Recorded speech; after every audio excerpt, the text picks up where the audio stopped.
Splitting the weekend with the MSU Texas loss and the Cameron win. So first, talking about the loss to MSU Texas, in your opinion, what kind of went wrong? Very disappointing loss for us. We did not play well at all. Way too many turnovers, and we always talk about victory goes to the aggressor.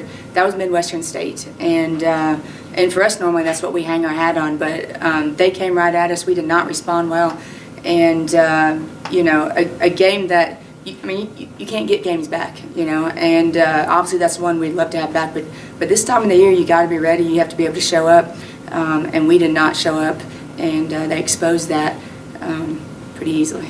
And so after you guys then bounced back against Cameron, and again another tough fought game. The last couple of games it's been through three quarters it's been neck and neck, and then in the fourth quarter the team kind of jumps out and utilize their offense to kind of win the game. So how does that work in your favor, or what do you see from that? Well, and first off, it's conference play. So, if you get a 10, 12, 15-point lead, that's really, really good in conference play, and it's tough to do, especially going on the road.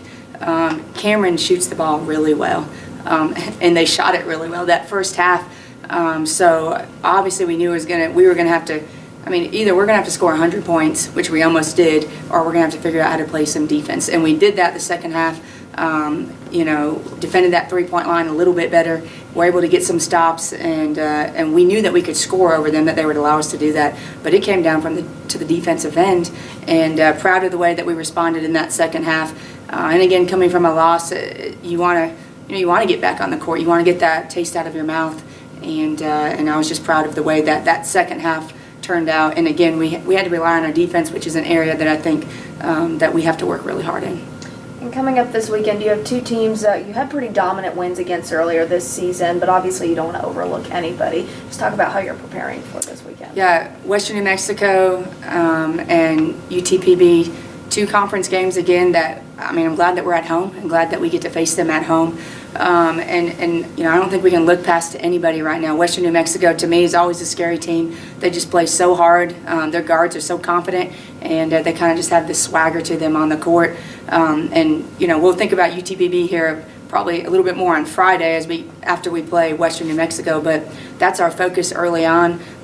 They have a few people back, Western New Mexico does, from injury that maybe we didn't play against the first time around. So we'll see a few new faces, but really it comes down to us, Lady Buff basketball, being ready for that moment and that opportunity that's in front of us, and I think that we will be as this team continues to grow and mature and understand how tough that battle is going to be every night in the Lone Star.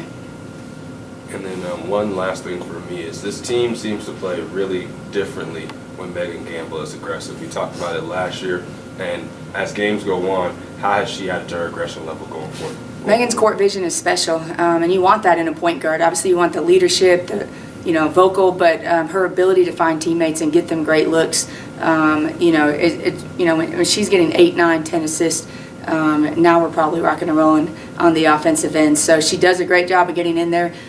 She actually made a few big threes in that game. They were, I think, part of their defensive strategy was to stay off of her, and she knocked those down, which is good, and I hope a confidence builder for her in the future. But she does a great job of finding her teammates and just laying that pass right in their hands where they can go either right into the shot or lay it up at the rims. But she pushes that tempo for us, and we want to play with some speed. We don't want to walk the ball down the floor, and so she always does a great job of just seeing that and getting those early looks for us in transition.